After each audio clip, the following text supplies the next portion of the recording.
নমস্কার, আপনারা দেখছেন দ্য ইন্ডিপেন্ডেন্ট বেঙ্গল। আমি শিবম।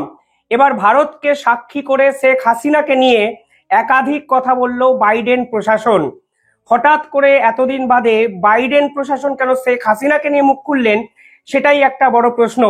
যে শেখ হাসিনাকে কার্যত বাইডেন নিজের যে চেয়ার, সেই চেয়ার থেকে ষড়যন্ত্র করে উৎপাটন করেছেন, সেই হাসিনাকে কি এখন গুরুত্ব দিতে শুরু করলো আমেরিকা যুক্তরাষ্ট্র। আরো স্পেসিফিক্যালি বললে, আমেরিকা যুক্তরাষ্ট্রের বাইডেন প্রশাসনের দ্বিতীয় সর্বময় কর্তা সালিভান, এই সালিভান যে কথাগুলো কালকে বলেছেন তার নিঃসন্দেহে অর্থবহ, এবং এই কথাগুলোর আড়ালে যে কথাগুলো উঠে আসছে বা যে প্রসঙ্গগুলো উঠে আসছে আন্তর্জাতিক বিশেষজ্ঞদের কাছে, তা অত্যন্ত ইন্টারেস্টিং। কালকে আমেরিকা ভারত এবং বাংলাদেশকে নিয়ে দুটো প্রেস কনফারেন্স করে। একটি করেছেন সালিভান, অন্যটি করেছে আমেরিকা যুক্তরাষ্ট্রের যে নিরাপত্তা বিষয়ক উপদেষ্টা, সেই এরিক গার্সেটি। এই দুজনেই কিন্তু ভারত এবং আমেরিকা এবং বাংলাদেশকে কেন্দ্র করে আগামী যে রূপরেখা তৈরি হচ্ছে, জিওপলিটিক্যাল রূপরেখা তৈরি হচ্ছে, সে বিষয়ে কিছু কথাবার্তা বলেন। আর এই কথার নেপথ্যে উঠে আসছে একাধিক প্রশ্ন। কোথাও গিয়ে ডোনাল্ড ট্রাম্প আসছে জেনেই বাইডেন প্রশাসনের এই ধরনের পাল্টি কিনা, তাও কিন্তু আন্তর্জাতিক বিশেষজ্ঞদের প্রধান আলোচ্য বিষয়। সালিভান কি বলেছেন একটু বলে দিই। সালিভান কালকে সরাসরি ভাবে বলেছেন যে ভারতও বিশ্বাস করে না যে শেখ হাসিনাকে সরানোর পিছনে বাইডেন প্রশাসন আছে। সালিভান কিছুদিন আগে ভারতবর্ষে এসেছিলেন। সে সময় আমি একটি ভিডিও আপনাদের সামনে তুলে ধরে বলেছিলাম, এই যে ভারত সফর সালিভানের এবং অজিত দোভালের মতো ব্যক্তিত্বদের সাথে মিটিং, তা 100% বাংলাদেশকে নিয়ে কথাবার্তা হবে। অনেকে ভিডিও তলাতে কমেন্ট করেছিলেন, আপনি কিভাবে জানলেন বাংলাদেশকে নিয়ে সালিভান মিটিং করছেন ভারতের সাথে। অনেকে অনেক তির্যক মন্তব্য করেছিলেন সেই ভিডিওতে। আমি কোনো কমেন্টের কিন্তু রিপ্লাইও দিইনি এবং ডিলিটও করিনি। একটাই কারণ আমি 100% নিশ্চিত ছিলাম সালিভান যে ভারতের সঙ্গে মিটিংটি করেছেন, সেখানে শেখ হাসিনা এবং বাংলাদেশ প্রসঙ্গ 100% চর্চার আওতায় আসবেই। কারণ জো বাইডেন যে ভুল কর্মগুলো আগামী গত 3-4 বছরে করে গেছেন, সেইগুলো রেকটিফিকেশন করার চেষ্টা করছেন দক্ষিণ এশিয়ার পলিটিক্সের সাপেক্ষে। কারণ উনি জানেন ডোনাল্ড ট্রাম্প ক্ষমতায় এসে সেই পুরনো কাসুন্দি যদি ঘাটতে তিনি শুরু করেন, তাহলে নিঃসন্দেহে জো বাইডেন কিন্তু বড় বিপাকে পড়তে পারেন।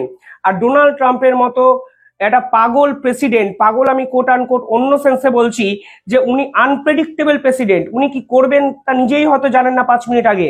ঠিক সেখানে যদি প্রতিহিংসা পরায়ণ রাজনীতি করতে গিয়ে জো বাইডেনের প্রত্যেকটা পোল খুলতে শুরু করেন, তাহলে কিন্তু সব থেকে বড় বিপাকে পড়তে পারেন জো বাইডেন।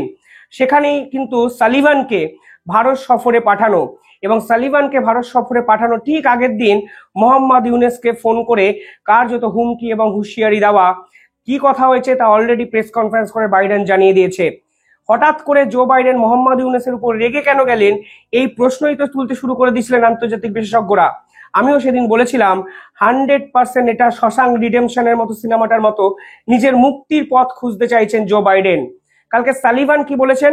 সালিভান বলেছেন ভারতের উচ্চপদস্থ অফিসিয়ালরাও বিশ্বাস করে না শেখ হাসিনাকে সরানোর পিছনে আমেরিকা যুক্তরাষ্ট্র আছে। এবার প্রথমে সালিভান কেন এই কথাটা বললেন আপনারা বোঝার চেষ্টা করুন। কারণ এই শেখ হাসিনাকে সরানোর পিছনে গোটা বিশ্ব সব থেকে বেশি অভিযুক্ত করেছে জো বাইডেনকে। আর গোটা বিশ্ব বুঝে গেছে আদতে শেখ হাসিনাকে সরানোর পিছনে কিন্তু জো বাইডেনের ষড়যন্ত্রই আছে। এখন জো বাইডেন বিপাকে পড়ে ভারতকে সাক্ষী করে এ ধরনের কথাবার্তা বলতে চাইছেন। ভারতের উচ্চপদস্থ কর্মকর্তা মানে কাদের বুঝিয়েছেন? নিশ্চিতভাবে ইন্টেলিজেন্স কর্মকর্তাদের উনি বোঝাতে চেয়েছেন। কিন্তু ভারত কি বিশ্বাস করে কি করে না, সেটা অনেক পরের প্রশ্ন। আদতে জো বাইডেন শেখ হাসিনাকে সরিয়েছেন কিনা সে বিষয়ে কিন্তু কোনো সোজাসাপটা বিবৃতি তারা আজ অবধি দিতে পারেনি। উল্টে বাংলাদেশকে দিনের পর দিন মোহাম্মদ ইউনুস আরো স্পেসিফিক্যালি বললে, যেভাবে আমেরিকা যুক্তরাষ্ট্র সাহায্য করেছে, এটা যে গভীর ষড়যন্ত্র এবং চক্রান্ত ছিল, তা কিন্তু আন্তর্জাতিক মহল আজকে সুস্পষ্টভাবে বুঝতে শুরু করে দিয়েছে। শুধু সালিভান যে এটা বলেছেন তাই নয়, কালকে গার্সেটি কি বলেছে জানেন? গার্সেটি বলেছে বাংলাদেশের পরবর্তী নির্বাচন করতে সাহায্য করবে ভারত এবং আমেরিকা। আর এখানেই প্রশ্ন, বাংলাদেশ তো একটা স্বাধীন রাষ্ট্র, এখানে ভারত কেন বাংলাদেশের নির্বাচন করতে সাহায্য করবে? অর্থাৎ বাংলাদেশকে কার্যত খুশি করতে ভারতকে সঙ্গে নিয়ে জিওপলিটিক্যাল সারফেসে দক্ষিণ পলিটিক্স দক্ষিণ এশিয়ার পলিটিক্সটা সম্পূর্ণভাবে বদলে দিতে চাইছে এই বাইডেন প্রশাসন। তা কিন্তু কালকে আরো একবার স্পষ্ট হয়ে গেল। গারসেটির কথাগুলো একটু আপনাদের বলতে চাই, তাহলে আপনারাও বুঝবেন হঠাৎ করে বাংলাদেশকে নিয়ে এত তৎপর কেন হয়ে গেল বাইডেন প্রশাসন, এবং বাংলাদেশের রাজনীতি বদলানোর জন্য নতুন সমীকরণ তৈরি করতে চাইছে বাইডেন প্রশাসন, তাও আবার ভারতকে সঙ্গে নিয়ে। পরিষ্কারভাবে ভারত এবং আমেরিকা দুজন মিলে বাংলাদেশের রাজনীতি বদলে দেবে, এ কথাই কালকে আবার বলেছেন আমেরিকার এই গারসেটি। তিনি কি বলেছেন?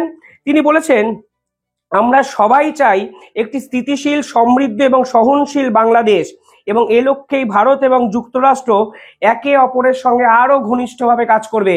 অর্থাৎ সালিভান যে কথাগুলো বলেছেন, এইখানে কথাগুলো 180 ডিগ্রি বদলে যাচ্ছে। সালিভান বলেছিলেন ভারত বিশ্বাসই করে না হাসিনাকে সরানোর জন্য আমেরিকা যুক্তরাষ্ট্র দায়ী, আর এখানে এরা বলেছেন ভারতকে সঙ্গে নিয়েই আমরা বাংলাদেশকে বদলে দেব। অর্থাৎ সালিভানের বিশ্বাস, আদতে ভারত কি বিশ্বাস করে সেটা উনি ভাবছেন না, মানে ভারত জানে এর পিছনে আমেরিকা আছে, কিন্তু এখন ভারতকে তেল মারার জন্য এখন সব জায়গায় বাইডেন প্রশাসন ভারতকে নিয়ে আসার চেষ্টা করছেন, কারণ এরাও জানে ডোনাল্ড ট্রাম্পের সঙ্গে ভারতের যে সম্পর্ক, তাতে কিন্তু সব থেকে বড় বিপাকে পড়বে বাইডেন। তাই এখন বাংলাদেশের রাজনীতি স্থিতিশীলতা ফিরিয়ে আনার জন্য বাইডেন প্রশাসন ভারতকে আহ্বান জানাচ্ছেন। একদম অফিসিয়াল স্টেটমেন্ট, আপনারা যে কোনো নিউজ পোর্টালে পেয়ে যেতে পারেন। হঠাৎ করে ভারতকে নিয়ে এই ধরনের স্টেটমেন্ট অন্তত আমেরিকার থেকে আন্তর্জাতিক মহল আশা করেছিল নাকি আমি অন্তত জানি না। গারসেটি আরো কি বলেন? গারসেটি বলেন, আমাদের জাতীয় নিরাপত্তা উপদেষ্টারা গত সপ্তাহে একটি বৈঠক করেছিলেন এবং সেখানে বাংলাদেশ ছিল আলোচ্য বিষয়। যারা ভিডিওতে কমেন্ট করেছিলেন সত্যি বাংলাদেশকে নিয়ে আলোচনা করছে তো সালিভান এবং অজিত দোভাল, এই হলো আমেরিকার অফিসিয়াল স্টেটমেন্ট, যেখানে এরা নিজেরাও বলছেন তারা বাংলাদেশকে নিয়ে আলোচনা করেছেন। আমরা কিভাবে বাংলাদেশকে সব থেকে বেশি সাহায্য করতে পারি, দ্রুত নির্বাচন আয়োজন করতে পারি এবং সবার নিরাপত্তা নিশ্চিত করতে পারি, সেটাই ছিল প্রধান আলোচ্য বিষয়। রাজনৈতিক পরিস্থিতি এবং শাসন ব্যবস্থা পরিবর্তন নিয়ে আলোচনা করতে চেয়েছেন গারসেটি। আরও তিনি বলেছেন, শাসন ব্যবস্থা পরিবর্তন করা একটু কঠিন হয়ে পড়ে, তবে এটিকে যদি বিশ্ব সম্প্রদায় গ্রহণ করতে পারে তাহলে একটি ইতিবাচক পদক্ষেপ নেওয়া যেতে পারে। মানে আরো এরকম অনেক কথা গারসেটি কালকে বলেছেন, যেখানে আপনারা যদি দেখেন তাহলে দেখতে পাবেন হঠাৎ করে ভারতকে পাশে নিয়ে বাংলাদেশকে বদলানোর রাজনীতি করতে চাইছেন গারসেটি। অনেকে বলছেন, মানে বিভিন্ন হোয়াটসঅ্যাপ মেসেজ, বিভিন্ন সোর্স মারফত আমার কাছেও যে খবর আসে, এই যে সালিভান ভারতের সঙ্গে মিটিং করেছেন, এখানে মোহাম্মদ ইউনূসের একটা সেফ এক্সিট চেয়েছেন তিনি ভারতের কাছে।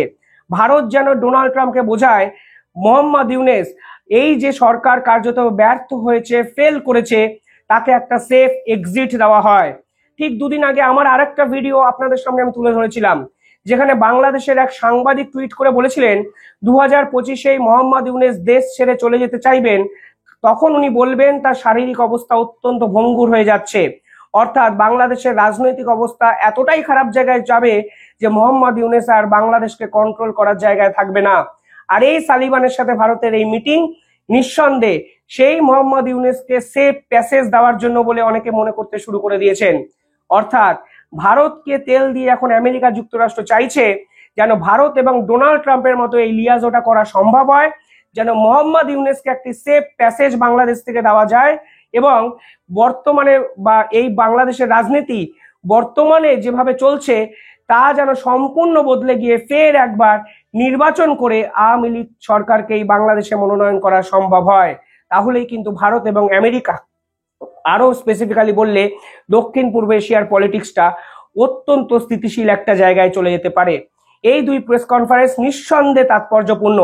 এবং শেখ হাসিনার বিরুদ্ধে আমেরিকা রাগটা কি ছিল আপনারা বুঝুন। শেখ হাসিনা কিন্তু বাংলাদেশের সেন্ট মার্টিনস দ্বীপটা ডোনাল্ড ট্রুকে তুলে দিতে চায়নি।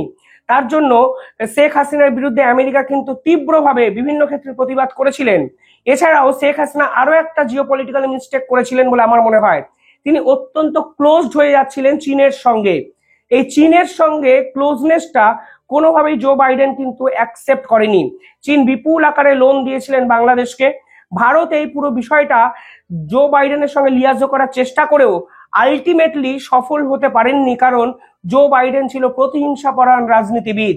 এখন ডোনাল্ড ট্রাম্প এসে রিয়েলাইজ করতে শুরু করে দিয়েছেন যে মোহাম্মদ ইউনূসকে বসিয়ে দিয়েছেন জো বাইডেন, আর জো বাইডেন সরে যাওয়ার পর মোহাম্মদ ইউনূসকে সরানোর কাজটা করবে আমেরিকা যুক্তরাষ্ট্র।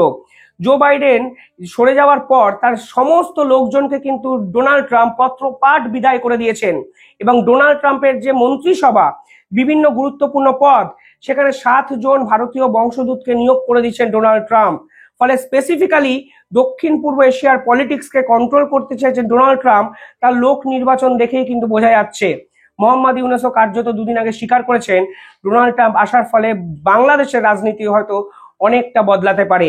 আর এই প্রেক্ষাপটে দাঁড়িয়ে সালিভানের এই ধরনের প্রেস কনফারেন্স, যেখানে তিনি ভারতকে সাক্ষী করে হাসিনাকে সরানো নিয়ে কথা বলতে চাইছেন, আর এখানে সেম ভাবে গার্সেটি বলছেন বাংলাদেশের পলিটিক্সে স্থিতিশীলতা আনবে ভারত এবং যুক্তরাষ্ট্র।